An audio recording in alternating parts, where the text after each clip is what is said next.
ताहले जानी रखा कथा आमर सम्बलपुर अंचल लोक मानू जे उत्कल कहले कटक पुरी बालेश्वर उत्कल कौशल कलिंग मिसिक ओडिशा प्रदेश गठन होती केवल उत्कल जयगान गायब कौशल कलिंगर कौन जयगान हम ये गोटे मानसिकता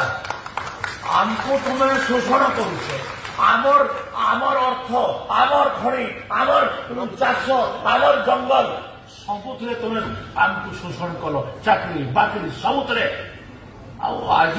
तुम्हें से कल्चराली भी आमको एक्सप्लोट करने लगे तुम्हें चाहूँ एटा की कथा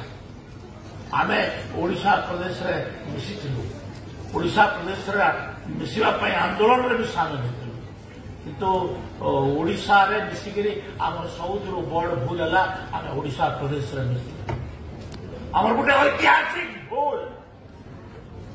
ऐतिहासिक भूल को आम बारंबार कहूँ आज आम से कथा गुड़ाक न जाइकरी आम सुभद्रा योजना कथा अच्छी सुभद्रा योजना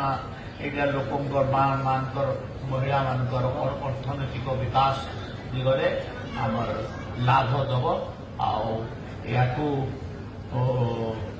आटा आज आमर किस्ती दि जाऊँगी।